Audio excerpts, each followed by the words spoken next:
Welcome to another journey through the shadows of the past. Today, we are going to enter the dense forests of the Missouri Ozarks, where in 1868, an entire family vanished without leaving a trace that could be easily understood. Before we begin, let me know in the comments where you are watching this video from.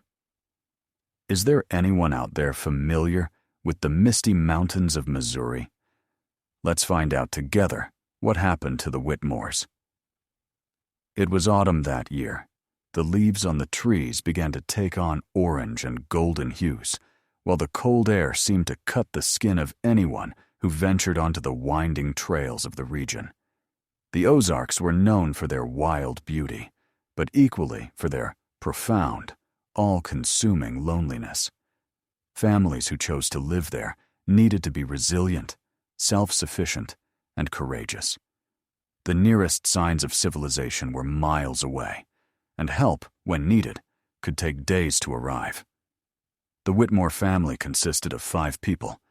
The patriarch, Thomas Whitmore, was a 42-year-old man known for his skill with tools and construction.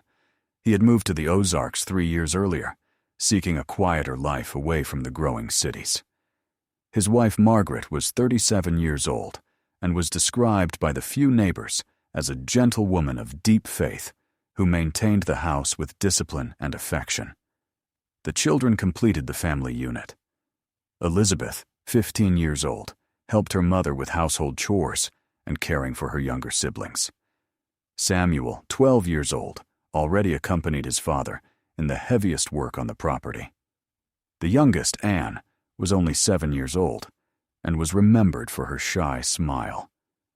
The Whitmore estate was secluded, surrounded by tall pines and centuries-old oak trees.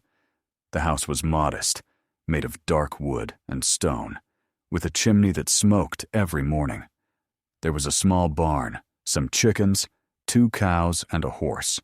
The family lived off what they planted and what they hunted. It was a hard but honest existence.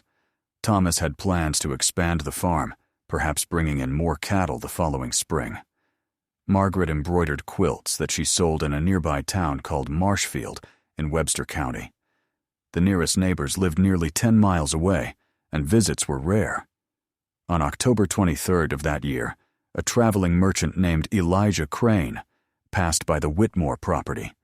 He sold fabrics, tools, salt, and other essentials to isolated families. Elijah was no stranger to the Ozarks and usually visited the Whitmores every 2 or 3 months. That afternoon, he knocked on the door of the house and received no answer. It was strange because someone was always home. He called out loudly, walked around the property but saw no one. The chickens were roaming free. The cows moved in the paddock. The horse remained in the stable. Everything seemed normal except for the complete absence of people. Elijah decided to enter the house. The door was not locked, which was common for that time and region. Inside, everything was in order. The kitchen table had clean plates stacked on it.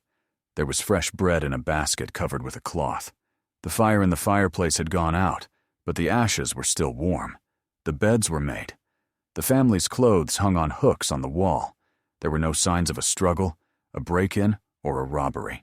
Nothing was missing, but no one was there. A shiver ran down the merchant's spine. He left the house and searched the surroundings. He called the names of Thomas and Margaret, shouted until he was hoarse. Nothing, just the wind between the trees and the distant cawing of crows. Elijah mounted his wagon and drove to the nearest property, where he shared what he had seen. Word spread quickly. Within 2 days, a group of men from the area gathered to investigate the disappearance of the Whitmore family. When they arrived at the property, they found exactly what Elijah had described. The house intact, the animals cared for, no sign of violence, but there was something more. In the barn, the men found tools arranged in a strange way. A hoe and a pitchfork were crossed on the ground, forming an X. A thick rope hung from a beam, but it didn't seem to have been used for hanging anyone. It was just left there, swaying slightly. In the corner of the barn, on a pile of hay, someone had scribbled something on the wooden wall.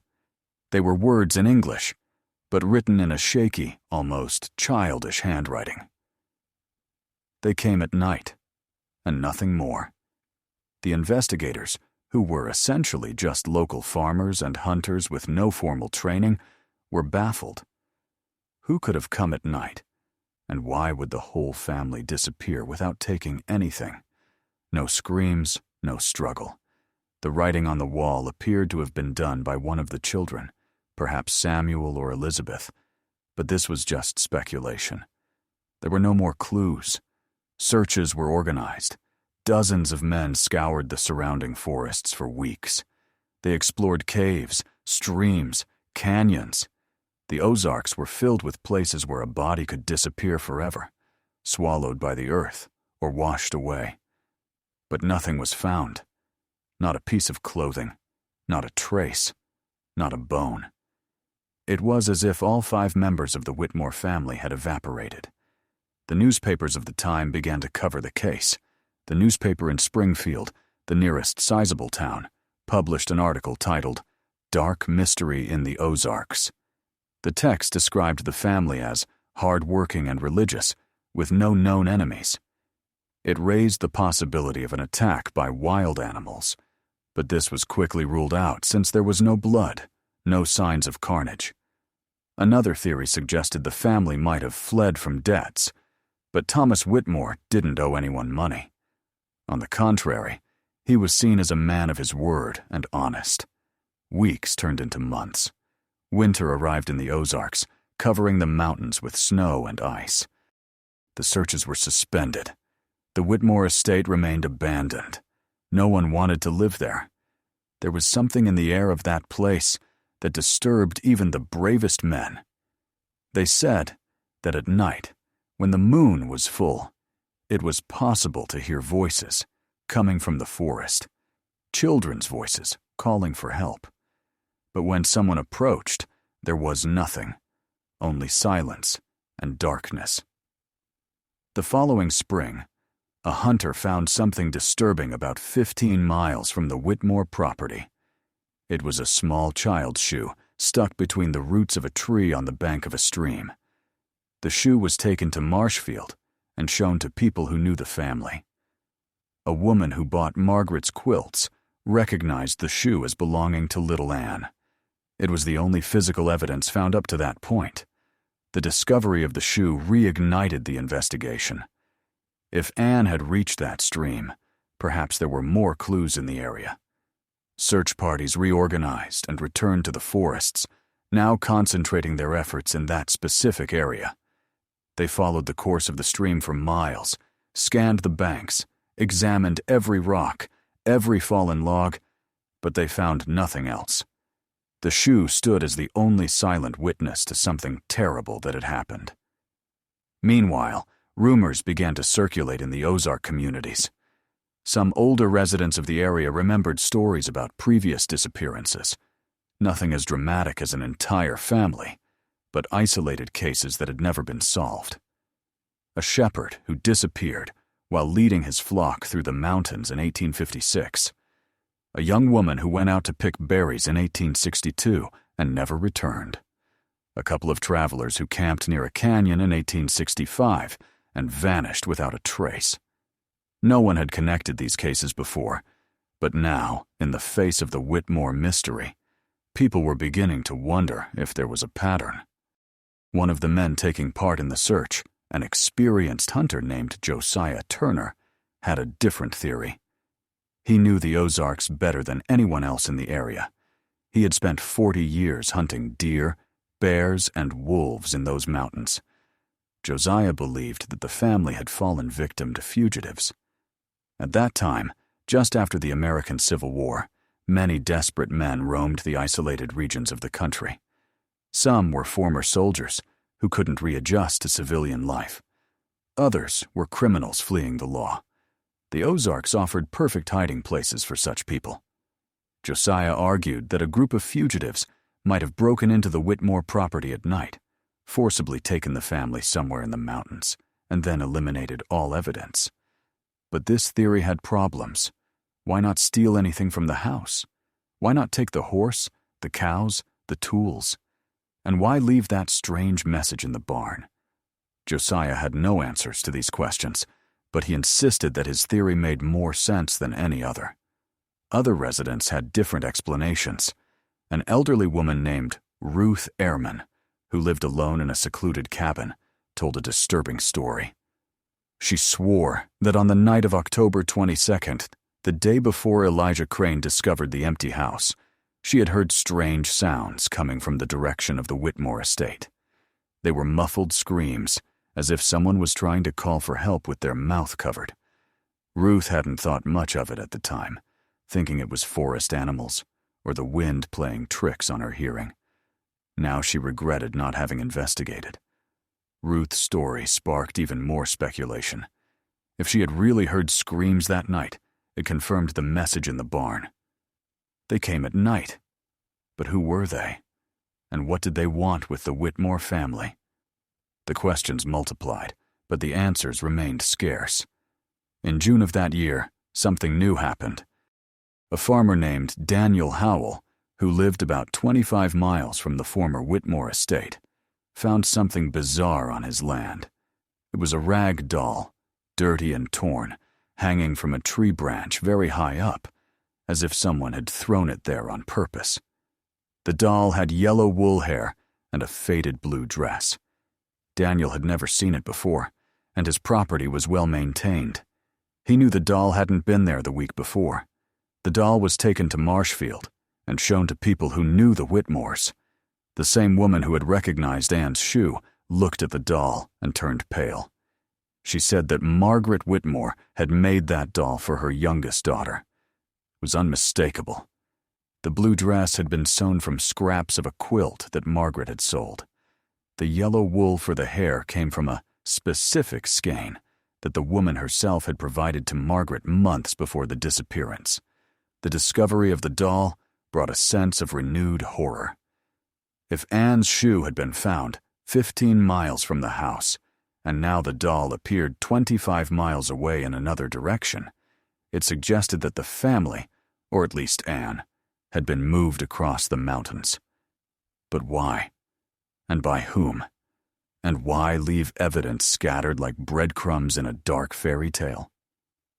Webster County officials, who had hitherto kept the case at a distance, finally decided to become more seriously involved. An officer named Marshal Henry Dalton was assigned to investigate the disappearance. Henry was a meticulous 53-year-old war veteran, known for his persistence. He arrived in the Ozarks in early July and began interviewing all area residents who might have information. Henry revisited the Whitmore estate several times. He examined every room in the house, every tool in the barn, every inch of the ground. He found something that the other investigators had overlooked. In the basement of the house, under a pile of stored potatoes, there were scratch marks on the dirt floor. They looked as if they had been made by human fingernails. Henry dug in that spot and found a stained white handkerchief. The stains were dirt and something darker, possibly blood, although it was impossible to be sure after so long. The handkerchief was recognized as belonging to Margaret Whitmore. She always carried a white handkerchief embroidered with her initials. Henry began to form a grim picture of what might have happened. Perhaps the family had hidden in the basement when the invaders arrived. Perhaps Margaret had scratched the floor in despair while something terrible was happening outside. But this theory also had flaws. If they had been hiding in the basement, how were they taken? And why were there no signs of a forced entry? Henry spent weeks interviewing residents, reviewing old crime files in the region, looking for connections. He found that in the past 15 years, at least 8 people had gone missing in the vicinity of the Missouri Ozarks without explanation. None of the cases had been solved. No bodies had been found. It was a disturbing pattern that suggested something systematic, organized. Henry began to believe that there was a group operating in that region, perhaps a band of criminals using the mountains as a base for kidnappings and murders. But even this theory had inconsistencies. If it was an organized criminal group, where were the ransom demands? Why were there no witnesses? How could they operate for so long without being captured? Henry was faced with an enigma that defied all logic. In August, another strange event occurred. A lumberjack named Patrick O'Brien was working in a remote area of the mountains when he found something that made him drop his tools and run to the nearest town. It was a circle of stones in the middle of the forest, and in the center of that circle were burnt bones. Patrick was not an easily frightened man, but this disturbed him deeply. The stones were arranged deliberately, forming an almost ritualistic pattern. The bones were small, possibly from animals, but the whole scene had something macabre about it. Henry Dalton was informed of the discovery and traveled to the site with Patrick and 3 other men. When they reached the stone circle, Henry spent hours examining every detail. The stones were large, about the size of human heads, and were partially covered with moss, which suggested the circle was not recent. It could have been years old. The bones in the center were charred and brittle. Henry collected some fragments and took them with him, planning to show them to someone with medical knowledge who could identify if they were indeed from animals. What disturbed Henry the most was the location of that circle. It was exactly between the 3 spots where evidence related to the Whitmores had been found. The original property, the creek where Anne's shoe appeared, and Daniel Howell's farm where the doll was found. If one were to draw lines connecting these 3 places on a map, the stone circle would be almost in the perfect center of this triangle, which couldn't be a coincidence. Henry began to investigate the history of that particular area. He talked to the oldest residents, those who had lived in the Ozarks for decades. An 81-year-old man named Abraham Fielding told something unsettling. He said that when he was young, in the 1820s, he had heard stories about a group of people who lived in isolation in those mountains. They were not Native Americans, but white settlers who had separated themselves from society. They practiced strange customs, performed ceremonies in the forests, and avoided contact with other communities. Abraham called this group the Mountain Recluses. According to Abraham, the recluses mysteriously disappeared around 1830. No one knew what had happened to them. Some said they had died of disease. Others believed they had moved west. But Abraham had always suspected that something darker had occurred. He recalled that around the time of the recluses' disappearance, several travelers who passed through the region also vanished without a trace. It was as if the mountains had swallowed dozens of people during that period. Henry was fascinated by this story. Was it possible that the recluses or their descendants still lived hidden in the depths of the Ozarks? Were they responsible for the Whitmores' disappearance? The theory seemed absurd at first glance, but Henry could not ignore it. He decided to organize an expedition to explore the most remote areas of the mountains, places where no civilized man dared to enter. The expedition was composed of 12 men, including Henry himself, Josiah Turner, and several experienced hunters. They set out in early September, equipped with weapons, provisions, and rudimentary maps of the region. The first few days were quiet. They traversed narrow valleys, climbed steep hills, crossed icy streams. Each day, they moved further away from civilization, entering territories where sunlight barely penetrated through the dense treetops. On the 4th day of the expedition, they found something that alarmed them. It was an abandoned hut hidden in a deep canyon. The structure was partially destroyed, with the roof collapsed and the walls covered in vines. Inside the hut, there were strange objects scattered on the floor: broken clay pots, pieces of rotting fabric, animal bones. But what drew the most attention were the marks on the walls. Someone had drawn strange symbols on the wood, using charcoal or something similar. The symbols looked like nothing the men knew. They weren't letters. They weren't numbers. just abstract shapes that seemed to have some hidden meaning. Henry copied the symbols into his notebook. He felt he was approaching something important, something terrible that had been kept secret for decades. The men spent the night near the hut, but none of them could sleep properly. There was something in the air of that place, a feeling that they were being watched. The sounds of the forest seemed more threatening. The wind whispered like distant voices. The next morning they continued the exploration. About 2 miles ahead they found another structure. This one was better preserved. A kind of wooden shed, with a heavy door locked from the outside with a thick beam. Josiah and another man forced the door open until they could open it. What they saw inside made their hearts race.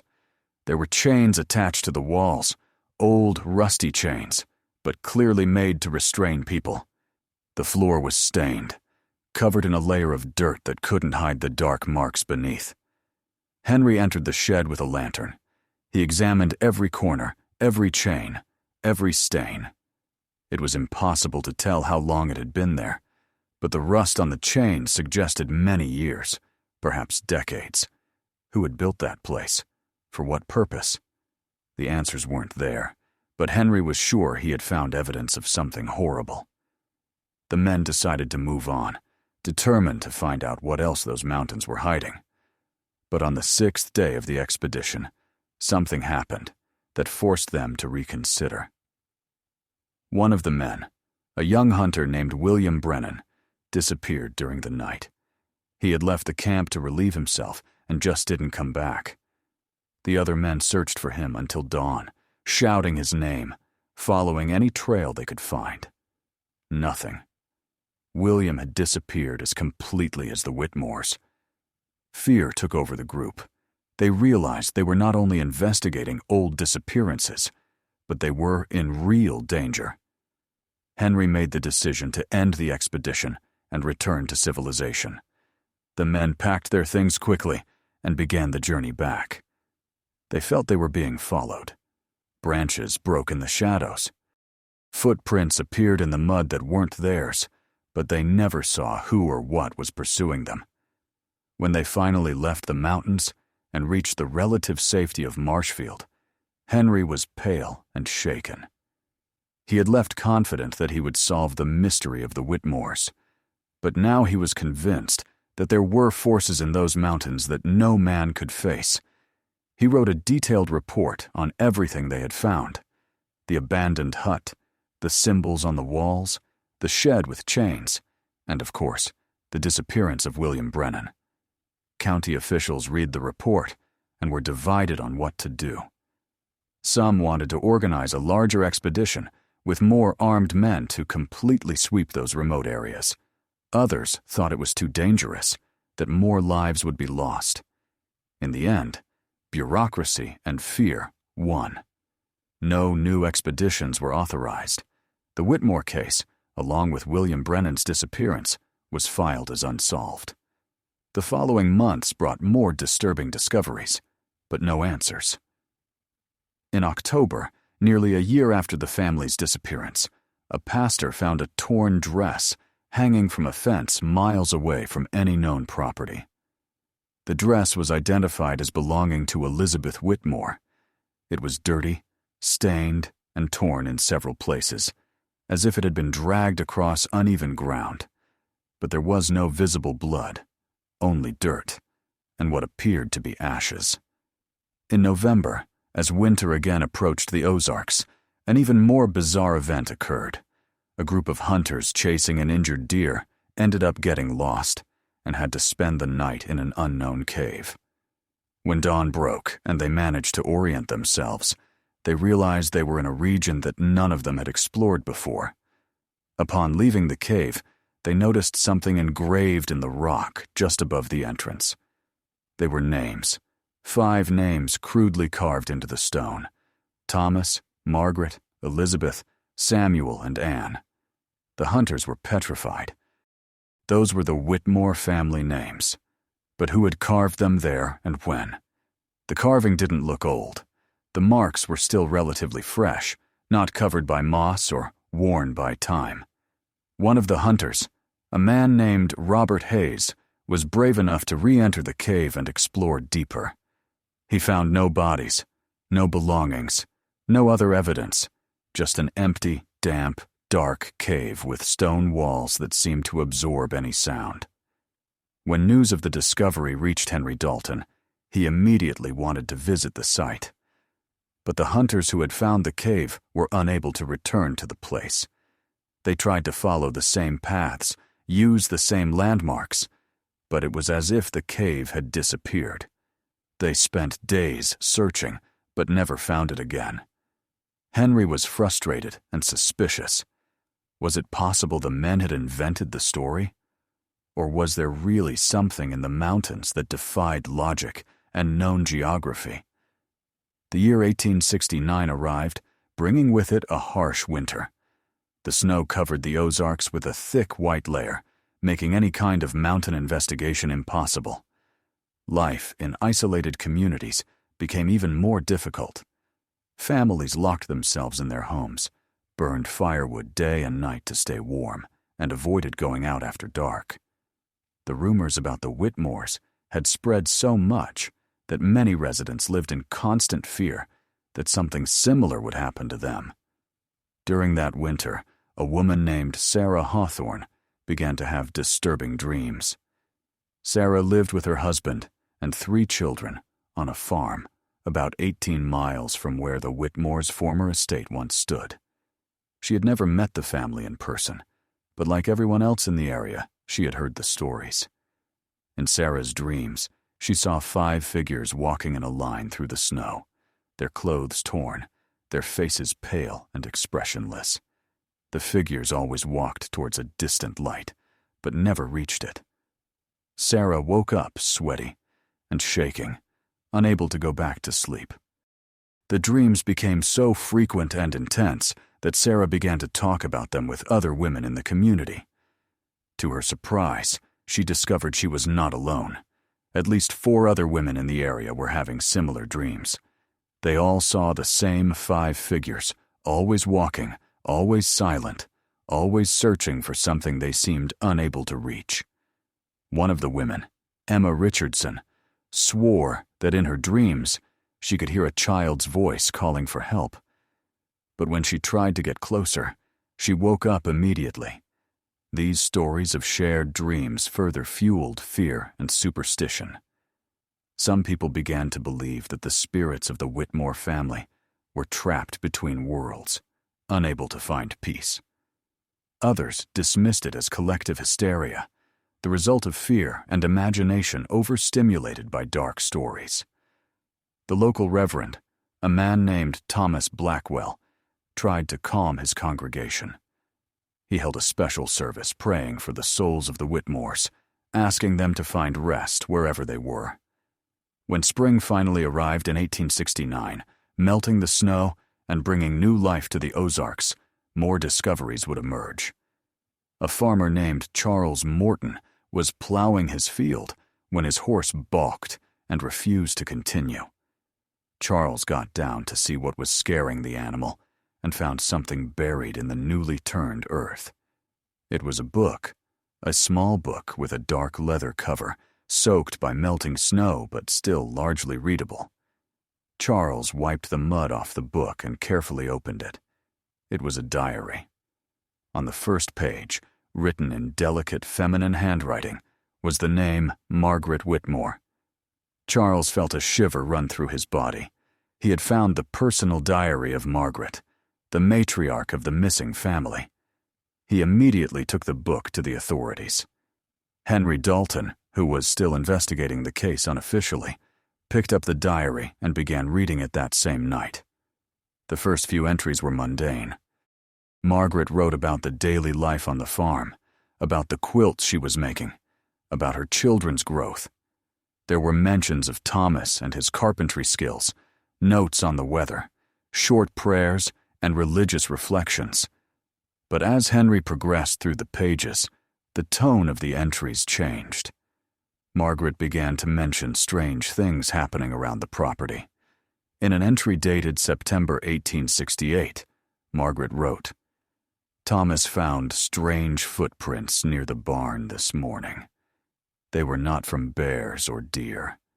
They looked human, but larger than they should be. He followed the trail to the edge of the forest, but lost track among the trees. I said we shouldn't worry, but I saw the fear in his eyes. Another entry 2 weeks later read, Anne woke up crying last night.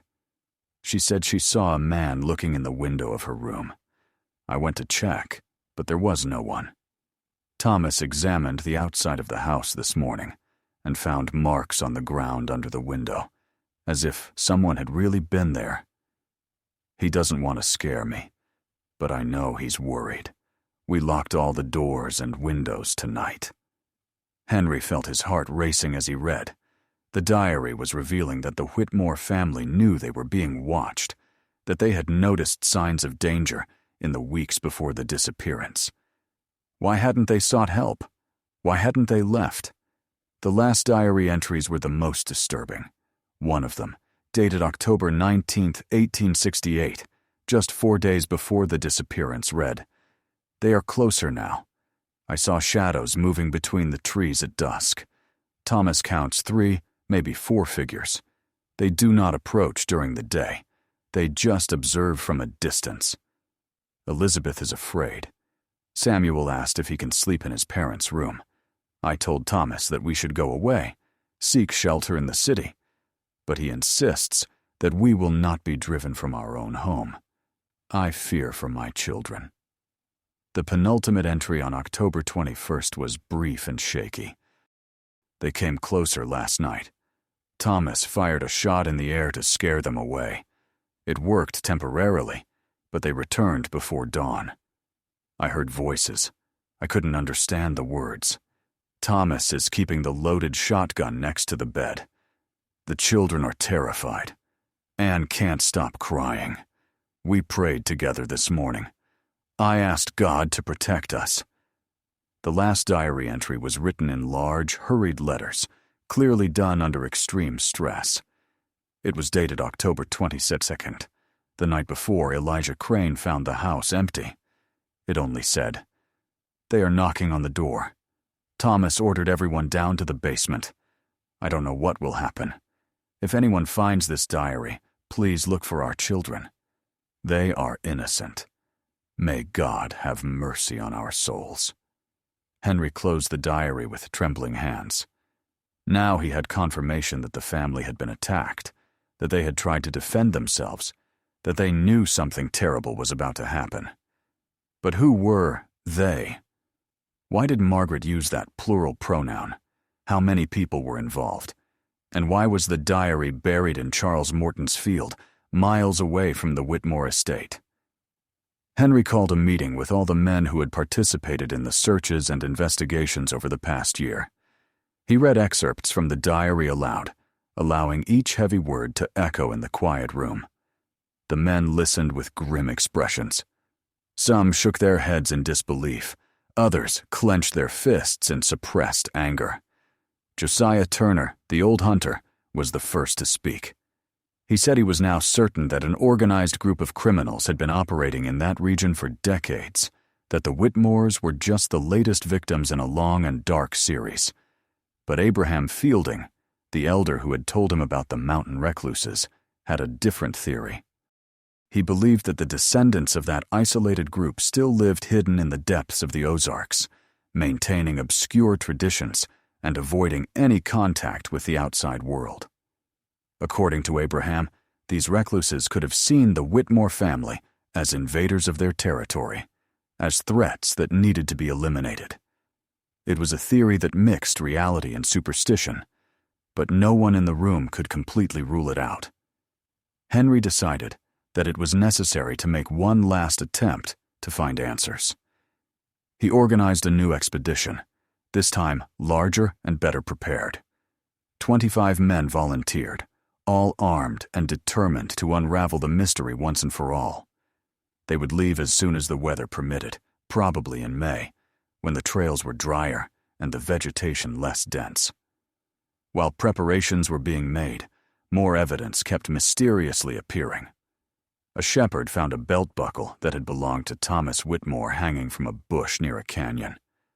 A boy playing near a stream found a piece of blue fabric stuck between rocks, fabric that matched the dress Elizabeth wore. Each discovery was like a message, as if someone or something was leaving a deliberate trail, but a trail that led nowhere. In April 1869, just days before the planned expedition, something happened that would change everything. A man appeared in Marshfield out of nowhere. He was dirty, injured, his clothes in tatters, with the wild eyes of someone who had gone through deep trauma. The townspeople took him to the local doctor, Frederick Whitman, who treated his injuries and tried to calm him down. The man was in shock, muttering rambling words, constantly looking back as if expecting to be pursued. It took 2 days for the man to regain some coherence. When he was finally able to speak understandably, he revealed his name: William Brennan. It was the young hunter who had disappeared during Henry Dalton's expedition 6 months earlier. Everyone had given him up for dead, but here he was, alive, though deeply traumatized. Henry was called immediately and sat down by William's bedside, ready to listen to what he had to say. William began his story slowly and hesitantly. He said that night when he had left the camp, he felt someone grabbing him from behind. A strong hand covered his mouth before he could scream.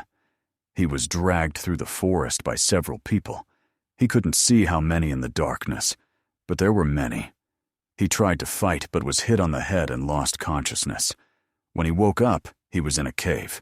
It wasn't the same cave where the other hunters had found the Whitmore names engraved, but a different one, much deeper and more complex. William described tunnels stretching for miles under the mountains, natural chambers so large that his flashlight couldn't illuminate the walls on the other side. He was chained, just as there were other people chained in nearby chambers. In the darkness, he could hear moans, muffled sobs, whispers of despair. William said that his captors were strange people. They wore clothes made of animal skins and coarse fabrics. They spoke to each other in a language he didn't recognize, a strange mixture of Old English and sounds that didn't seem to come from human throats. They fed him pieces of dried meat and spring water, keeping him alive. But he didn't know for what. For weeks, perhaps months, he lost track of time. William remained in that underground captivity. Henry interrupted the narrative to ask if William had seen other prisoners, if he had recognized anyone. William closed his eyes tightly, as if trying to push away painful memories. He said yes, he had seen others. Some seemed to have been there for a very long time, their faces thin and eyes empty. Others were more recent. And then, in a broken voice, William revealed something that made Henry's blood run cold. He had seen children. A teenage girl and a younger boy, both chained in a separate chamber. He was never able to speak to them, but he heard the girl calling for her mother during the night. She would call, "Margaret, please, where are you?" Henry felt tears burn his eyes. Elizabeth and Samuel. William had found 2 of the Whitmore children still alive months after their disappearance. But where were Thomas, Margaret, and Anne? And how had William managed to escape? Henry asked these questions, and William continued his story. He said that after what seemed like months of captivity, there was unrest among his captors. Something had alarmed them. Perhaps another group of explorers was approaching the area. The captors began to move the prisoners, preparing to abandon those caves and go deeper into the mountains. During the confusion, William saw an opportunity. One of the chains binding him was loose, corroded by humidity and time. He pulled with all his strength and managed to break it. William ran through the darkness of the tunnels, not knowing where he was going, just running away. He heard screams behind him, heavy footsteps chasing him. He tripped, fell, got up, and kept running. Eventually, he saw a glimmer of light ahead, an opening in the rock. He threw himself through it and began to descend the mountain, running endlessly, wounding himself on branches and stones, but without slowing down. He ran for hours until his feet could no longer support him, and he collapsed. When he woke up, he was lying near a road, and that's how he eventually found his way to Marshfield. Henry asked if William could guide them back to the caves, if he could remember the way. William shook his head vehemently. He said he had run in panic, paying no attention to the direction, that it would be impossible to retrace his steps. Besides, he was too terrified to go back. The mere thought of returning to those dark tunnels made him tremble uncontrollably. William Brennan's revelation sparked an immediate backlash in the community. The news that at least 2 of the Whitmore children might still be alive spread quickly, bringing a mixture of hope and horror. Families who had previously only whispered about the case now demanded action. Mothers cried, thinking about the children trapped in dark caves. Fathers cleaned their weapons, ready to hunt down those responsible. The pressure on the authorities became unbearable. Henry Dalton wasted no time. The expedition planned for May was brought forward. In less than a week, he gathered 40 men, the largest group ever organized to explore that region of the Ozarks. In addition to the local volunteers, he managed to convince state authorities to send 5 experienced officers and even hired 3 Native American guides from the Osage tribe, known for their in-depth knowledge of the region's mountains and caves. The preparations were meticulous. Each man carried weapons, enough ammunition for a prolonged confrontation, flashlights, ropes, dry food, and water. Henry brought detailed maps, compasses, and even tracking equipment, ensuring no one would get lost deep in the forests. Dr. Whitman also joined the expedition, bringing medical supplies in case they found the prisoners injured or sick. The expedition set out on a gray morning in late April. The people of Marshfield gathered to watch them go. Women waving white handkerchiefs, children watching with wide eyes, elders praying in low tones. Everyone felt this was the last chance to solve the Whitmore mystery, to bring justice to this broken family, and possibly rescue the children still alive. The first days of the expedition were productive. The Osage guides led the group along trails that few white men knew about, hidden paths among rocks and ancient trees. They found several small caves, all empty, abandoned long ago. In one, they discovered primitive tools and the remains of ancient fires, confirming that people had indeed lived there at some point in the past. On the 5th day, one of the guides named Gray Cloud found something significant. It was a cave entrance hidden behind a curtain of vines and dense shrubs. The opening was narrow, barely noticeable, but when Gray Cloud bent down to examine it, he felt a stream of cold air coming from within. Moving air meant there was ample space down there, possibly a sprawling tunnel system. Henry ordered them to prepare the lanterns and organize smaller groups to enter. 10 men would descend first, including himself, Josiah Turner, Dr. Whitman, and the 3 guides.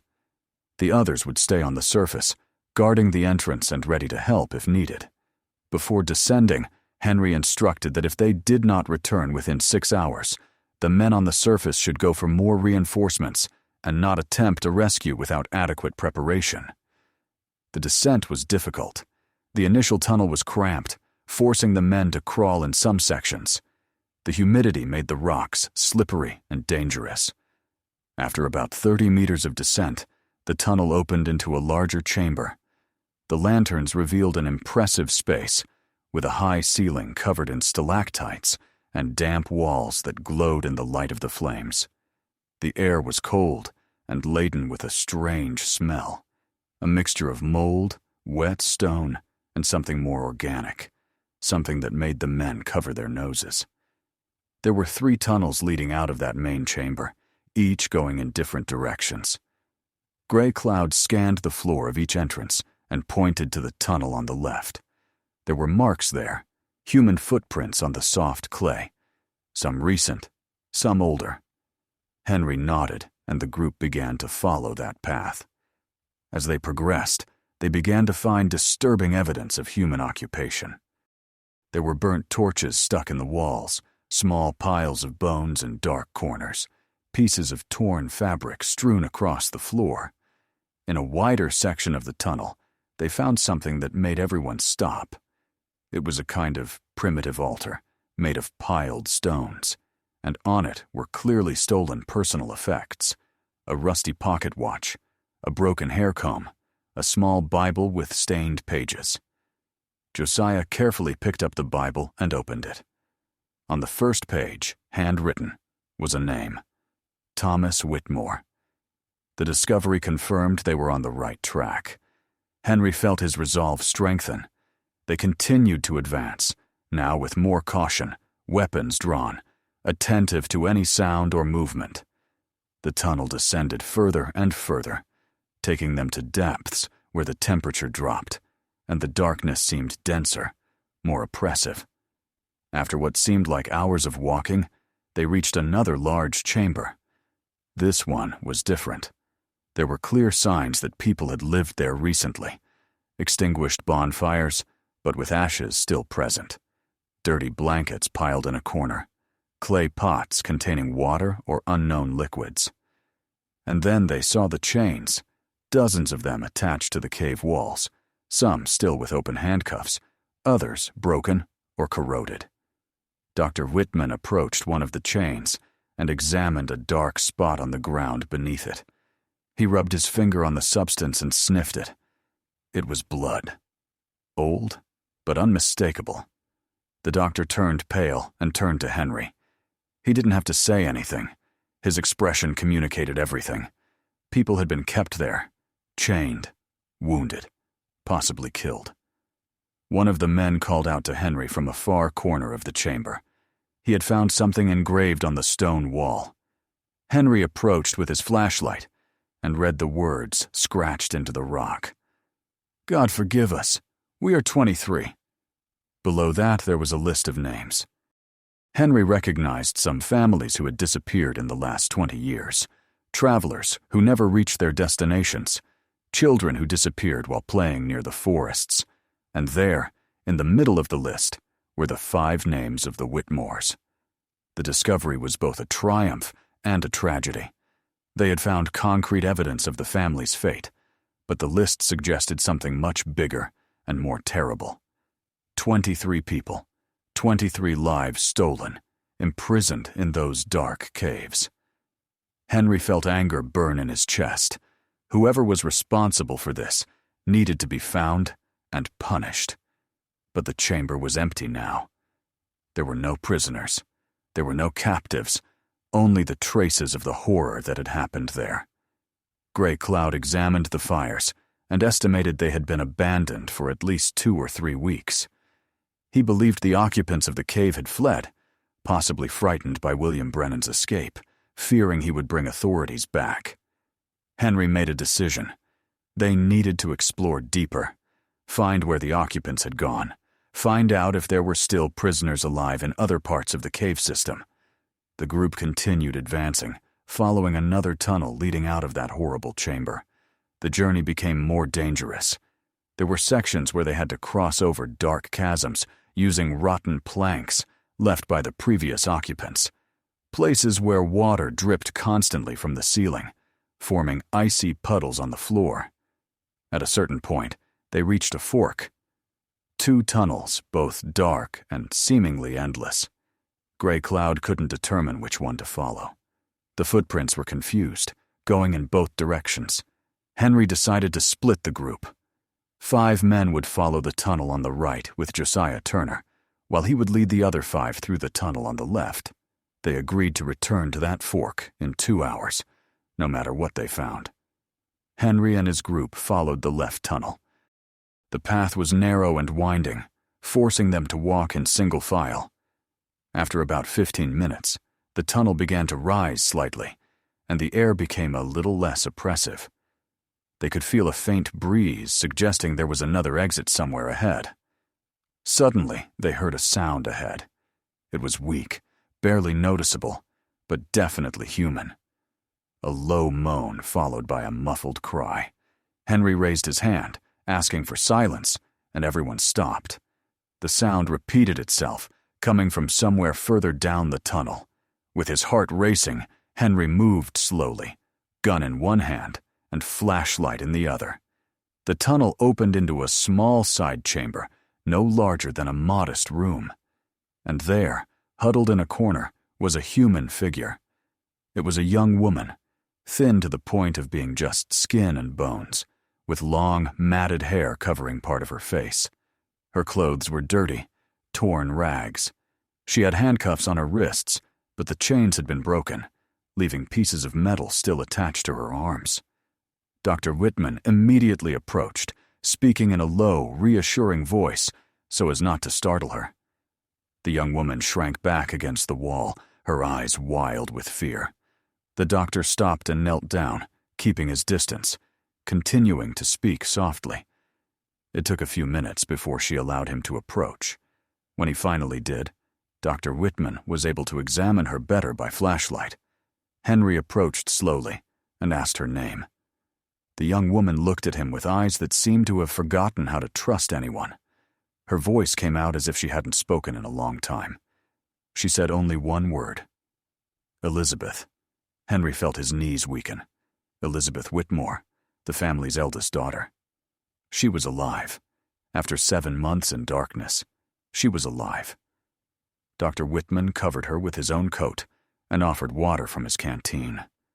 Elizabeth drank greedily, coughing between sips. She was dehydrated, malnourished, with infected wounds on her wrists where the handcuffs had repeatedly cut into her skin. But she was alive. Henry knelt beside her and, controlling the emotion in his voice, asked about the others. Where was Samuel? Where were her parents and Anne? Elizabeth began to cry silently. The tears left clean trails on her dirty face. She said that Samuel had been with her until a few weeks ago. They had been kept together in several different chambers as their captors moved them through the caves. But then something happened. One of the prisoners tried to escape, and there was a violent confusion. During the chaos, Samuel was taken elsewhere, and Elizabeth never saw him again. She didn't know if he was alive or dead. As for her parents and younger sister, Elizabeth closed her eyes tightly. Her voice grew even weaker when she said they had been separated on the first night. The captors broke into the house, dragged everyone out. Thomas tried to fight back, but was beaten to the ground. Margaret begged for her children's lives. Anne screamed so much that someone gagged her. They were driven through the forest for hours until they reached the caves. There they were separated. Elizabeth and Samuel stayed together in one chamber. The parents and Anne were taken elsewhere. Elizabeth said that for the first few weeks, she could hear her mother's voice coming from some distant chamber. Margaret sang religious hymns, probably trying to maintain hope, to give Anne comfort. But after a while, the singing stopped. Elizabeth never knew why. She never heard her mother's or father's voice again. She never heard Anne cry again. The silence that followed was worse than any sound of suffering. Henry felt a deep pain in his chest hearing that. He promised Elizabeth they would find her brother, that they would get her out of there, that she was safe now. But Elizabeth shook her head. She said they needed to leave immediately, that this place was not safe. The captors could return at any time. They kept coming back. Henry agreed. The priority now was to get Elizabeth to the surface to ensure her safety. They could organize a larger search later with more men, more resources. Dr. Whitman helped Elizabeth to her feet, but her legs could barely support her. Months of captivity had destroyed her physical strength. 2 of the men grabbed her by the arms and began to carry her back through the tunnel. When they reached the fork, they found Josiah Turner and his group waiting. They had also made a discovery, but not a happy one. They had found bodies. 3 bodies in an advanced state of decomposition, abandoned in a deep chamber. They couldn't identify them with certainty. but by their clothes and size, they appeared to be an adult man, a woman, and a small child. Josiah didn't need to say anything else. Everyone understood what that meant. Elizabeth heard the words, and her whole body began to tremble. She knew. Somehow, she had always known that her parents and Anne had not survived. But hearing confirmation was like receiving a physical blow. She collapsed into the arms of the men holding her, sobbing uncontrollably. Henry ordered them to continue the ascent. They needed to get out of that place of death and darkness. The journey back to the surface was slow and painful. Elizabeth needed to be practically carried, her strength completely depleted by the physical and emotional trauma. When they finally emerged from the cave and the daylight touched their faces, several of the men wept openly. Those who had remained on the surface guarding the entrance rushed to help, bringing blankets and more water. Henry ordered a smaller group to remain at the cave entrance, ensuring no one could enter or leave without being seen. The rest of the expedition would immediately return to Marshfield with Elizabeth. She needed urgent medical care and deserved to be away from that horrible place as soon as possible. The return journey took 2 days. Elizabeth slept most of the way, cradled in the arms of men who took turns carrying her. When she woke up, she seemed disoriented, scared, as if she couldn't believe she was really free. Dr. Whitman fed her small portions of soft food, fearing her stomach wouldn't be able to process anything more substantial after such a long time of deprivation. When the expedition finally reached Marshfield, the entire town was waiting. The news had traveled fast through messengers Henry had sent ahead. Women prepared a house to welcome Elizabeth, with a clean bed, new clothes, and hot water for a bath. Reverend Blackwell was there, ready to offer spiritual comfort. Families crowded the streets, some crying with relief to see at least one of the Whitmore children saved, others mourning those who had been lost. Elizabeth was taken to the prepared house, and Dr. Whitman spent hours tending to her injuries. The handcuffs had left deep scars on her wrists, infections that needed to be cleaned and treated. She was severely malnourished, weighing much less than she should have for her age and height, but physically she would survive. The emotional trauma was another matter, an invisible wound that would take much longer to heal, if it ever healed at all. Over the next few days, Henry tried to talk to Elizabeth about the captors. He needed information to organize a larger rescue operation, to find Samuel and possibly other prisoners, to capture those responsible. But Elizabeth was too traumatized to speak coherently about it. She had constant nightmares. She woke up screaming in the middle of the night, refused to stay in dark rooms. The little Elizabeth was able to share in the moments when she was calmer, painted a terrifying picture. She described her captors as a group of perhaps 15 to 20 people, both men and women, though it was hard to be sure in the dark tunnels. They wore clothes made of leather and furs, spoke strangely, mixing words she recognized with others that seemed to come from another time, another place. They did not look completely wild. They knew how to use tools. They kept fires. They cooked food. But there was something deeply wrong with them, something that went beyond physical appearance. Elizabeth said the captors performed strange ceremonies in the deepest chambers of the caves. She and the other prisoners were forced to watch, chained to the walls, as these people danced around campfires, sang in their incomprehensible language, and performed rituals Elizabeth could not or did not want to fully describe. She mentioned symbols painted on the walls with blood, prisoners' personal effects being burned as offerings, and a central figure that everyone else seemed to revere, someone who wore a mask made of bones and skins. Henry listened with growing horror. They were not just common criminals or desperate fugitives. It was something more organized, more disturbing, a cult perhaps, or the descendants of those recluses Abraham Fielding had mentioned. People who had isolated themselves for so long that they had developed their own twisted beliefs their own dark rituals, and for some reason they needed prisoners. For what, Henry couldn't fully imagine, and part of him didn't want to know. While Elizabeth slowly recovered under the care of Dr. Whitman and the community, Henry organized what would be the largest search operation ever conducted in the Missouri Ozarks. He secured state authorization to recruit 50 additional men, including trained soldiers. The governor, finally recognizing the gravity of the situation, sent resources and even offered a reward for the capture of those responsible for the kidnappings. The second expedition departed in early May. This time, there were 70 men, well armed and prepared for a violent confrontation if necessary. They carried equipment to map the caves, enough ropes to descend to great depths, medical supplies to rescue wounded prisoners, and ammunition to meet armed resistance. Henry had drawn up a meticulous plan. They would divide into smaller groups, each exploring different sections of the cave system, all connected by ropes and signal codes. When they reached the entrance of the cave where Elizabeth had been found, they found it blocked. Large stones had been piled into the opening, sealing it deliberately. The captors had clearly returned after Elizabeth's escape and tried to hide their tracks, but that wouldn't stop the expedition.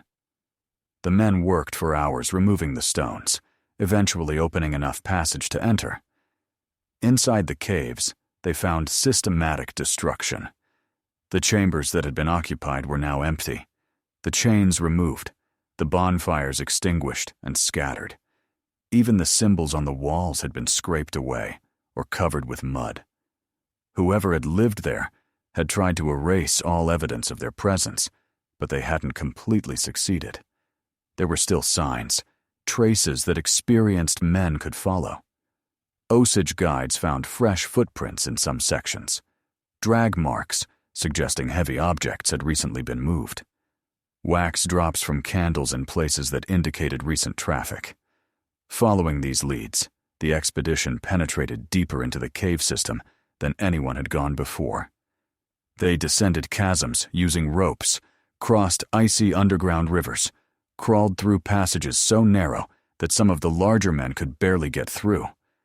On the third day of underground exploration, one of the groups made a macabre discovery. It was a chamber that had served as a cemetery. Dozens of human bones were piled up against the walls, some old and bleached by time, others more recent still with adhered tissues. There was no way to identify specific individuals, but the number was overwhelming. Dr. Whitman, who accompanied that group, estimated there were remains of at least 30 different people in that single chamber. The discovery confirmed the worst fears. The disappearances in the Ozarks over the past few decades were not isolated cases, but part of a systematic pattern. Someone had been hunting people for years, perhaps generations. The implications were terrifying. How many families had lost loved ones to these captors? How many children had never returned home? How many travelers had simply disappeared without anyone knowing how to search in those mountains? Henry ordered them to document everything meticulously. Every bone was cataloged. Every detail of the chamber was noted. That would be crucial evidence when they finally caught those responsible. But first, they needed to find them, and they needed to find Samuel. Elizabeth had said her brother might still be alive, and Henry was determined not to give up as long as there was hope. The search continued for another 5 days. They explored miles of tunnels, dozens of chambers, some cave systems so complex they had to mark the walls with chalk so they wouldn't get lost. They found more evidence of occupation, leftover food, abandoned tools, torn clothes, small personal effects that had probably belonged to victims. But they found no more prisoners alive, and they had no confrontation with the captors. It was as if these people had simply disappeared into the depths of the mountains, taking with them whatever secrets they still held. The Osage guides believed there were tunnels even deeper, cave systems that stretched for miles under the mountains, places where daylight had never entered, where the air was so thin no man could survive long. Perhaps the captors had fled there, to inaccessible depths, where no one could follow them. On the 10th day, with supplies running out and the men exhausted, Henry made the difficult decision to end the expedition. They had done everything humanly possible. They had mapped hundreds of meters of caves, documented evidence of heinous crimes, confirmed the fate of many missing victims. But Samuel Whitmore had not been found. Dead or alive, the boy remained lost in that subterranean labyrinth. The expedition emerged from the caves under a gray, late-afternoon sky. The men were dirty, wounded, traumatized by what they had seen in the depths. Some wept openly. Others stood in somber silence. Everyone knew they had failed in part of their mission. Yes, they had saved Elizabeth. Yes, they had exposed the horrors happening in those mountains. But they hadn't captured the culprits. They hadn't brought complete justice to the victims. They had not found Samuel. The journey back to Marshfield was heavy with silence and reflection. Henry carried the weight of responsibility on his shoulders. He had promised Elizabeth he would find her brother, but had failed to keep it. When they finally arrived in the city, the reception was mixed. There was relief they had returned safely, but also disappointment they had not received complete answers. Elizabeth waited anxiously for news of Samuel. When she saw the expression on Henry's face, she understood without him having to say anything. Her brother had not been found. She broke down in tears, and several women from the community surrounded her, offering comfort words could not express. Henry walked away, unable to bear seeing her suffer, knowing he had failed her. In the weeks following the expedition's return, Marshfield and the communities surrounding the Ozarks tried to process everything that had happened. The horror revealed in the caves was hard to comprehend, hard to accept. Families that had lost members over the years now had terrible confirmation of their fates. Some found solace in finally knowing the truth. Others felt the pain had just renewed itself, more acute than ever. Elizabeth Whitmore remained in the care of the community throughout the summer of that year. Physically, she recovered remarkably. Her wounds healed. She regained weight. The color returned to her face. But emotionally, she would carry the scars forever. She rarely smiled, almost never talked about what she had experienced in the caves. At night, her screams woke up the whole house where she was staying. Constant nightmares haunted her. Images of darkness, chains, and faces distorted by the light of campfires. Reverend Blackwell spent hours at her side, offering prayers and words of spiritual comfort. Elizabeth clung to her faith like a lifeline in the midst of the ocean of trauma. She prayed for her parents, for little Anne, and especially for Samuel, wherever he was. Part of her refused to believe her brother was dead. There was no body. There was no confirmation. As long as there was doubt, there would be hope. Henry Dalton could not simply drop the case. Even after state authorities officially closed the investigations, classifying the case as solved as much as possible, Henry continued to obsess. He would spend hours reviewing his maps of the caves, studying the notes he had made, trying to find something they had missed, some clue that might lead him to Samuel or his captors. He organized smaller expeditions over the next few months, always with groups of 3 or 4 men, exploring sections of the mountains that had not yet been fully investigated. They never found anything significant. The caves remained empty, abandoned, guarding their secrets in the inaccessible depths. It was as if these people had simply dissolved into the earth, returning to the shadows from which they had emerged. In August 1869, almost a year after the Whitmore family's initial disappearance, something unexpected happened. A farmer who lived in the far north of Webster County found a young boy wandering alone down the road. The boy was in a deplorable state, thin, dirty, with clothes in tatters. He didn't speak. He just looked at people with empty eyes, as if he didn't recognize them as human beings. The farmer took him to the nearest town where authorities tried to identify him. It took days before someone made the connection. A woman who had known the Whitmore family looked at the boy and was breathless. Despite the dirt, the long matted hair, the months of deprivation that had changed his features, she recognized the eyes.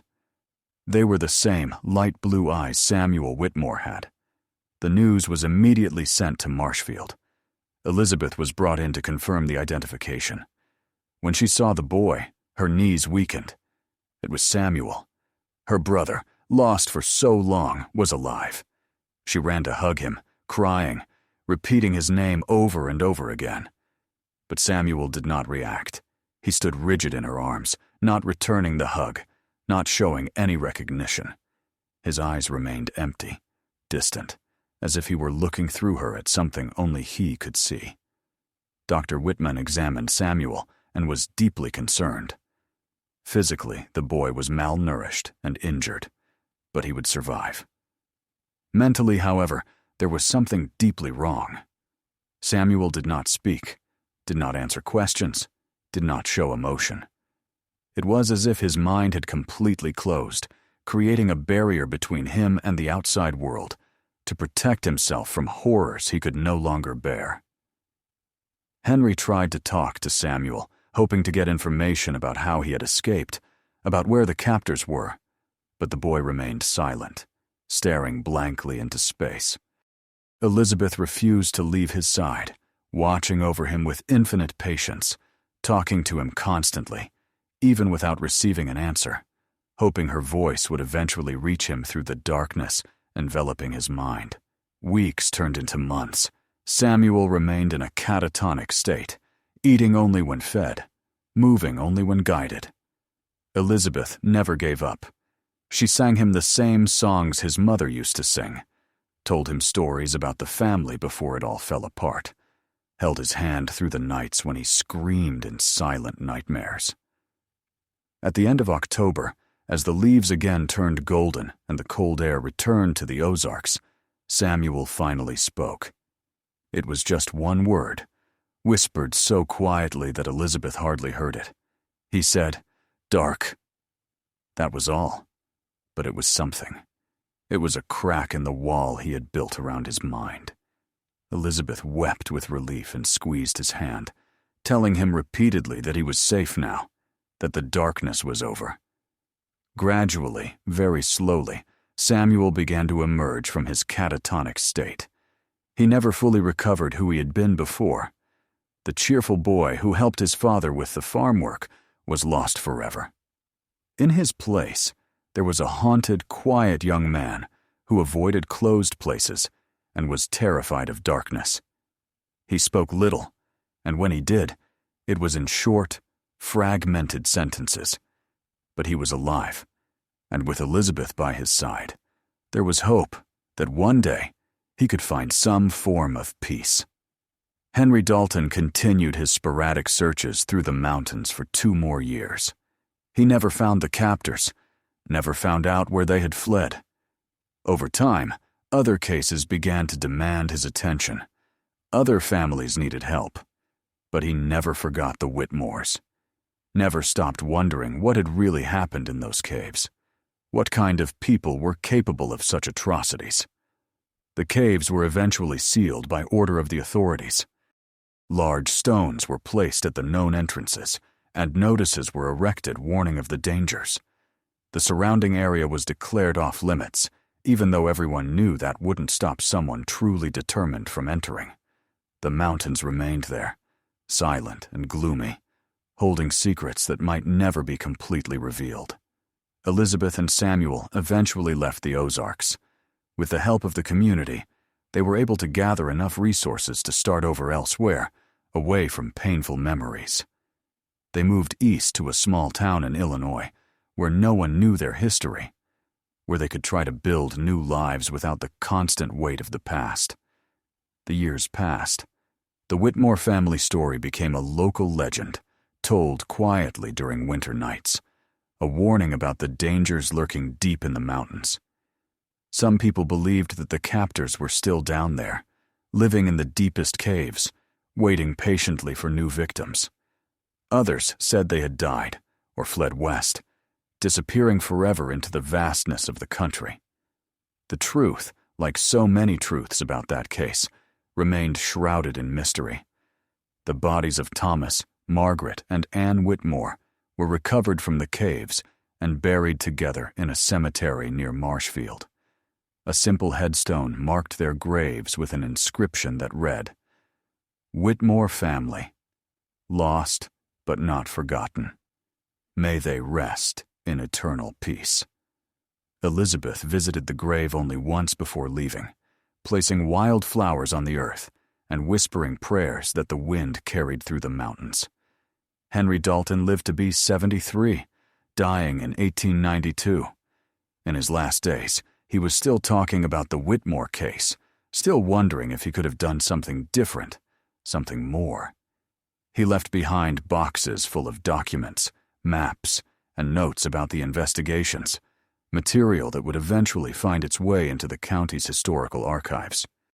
Decades later, when historians and onlookers began to study the ancient records of the Ozarks, they found references to more than 40 unsolved disappearances in the region between 1830 and 1870.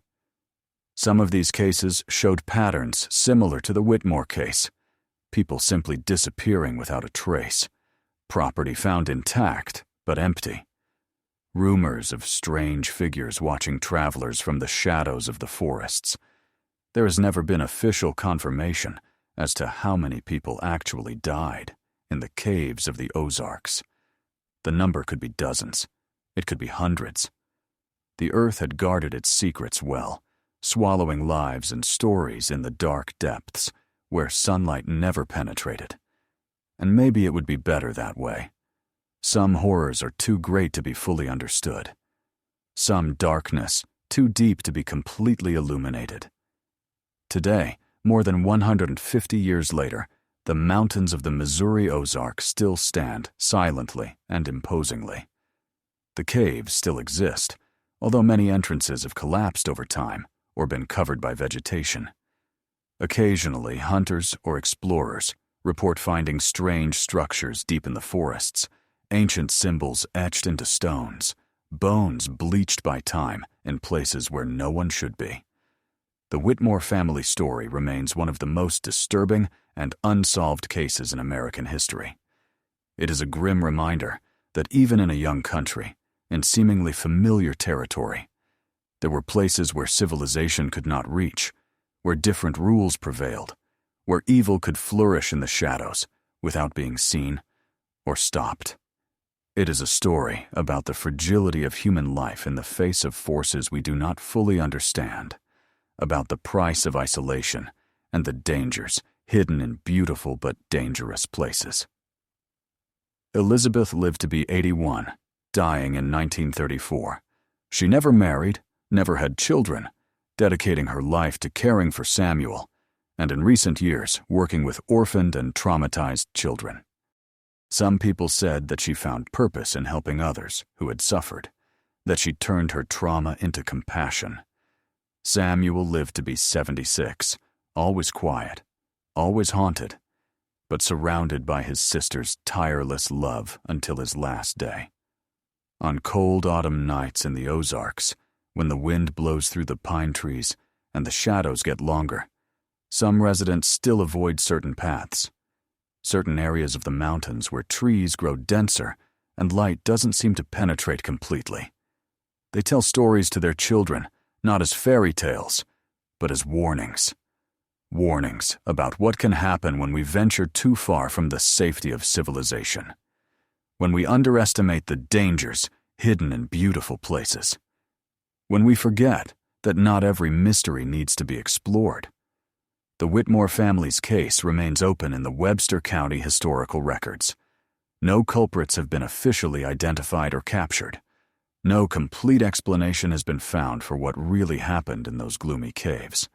And perhaps it is fitting that some mysteries remain unsolved, some questions unanswered, some horrors partially obscured by the mists of time and distance.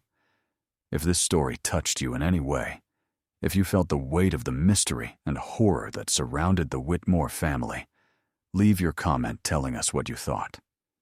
Subscribe to the channel for more stories forgotten by time, cases that official history prefers not to remember.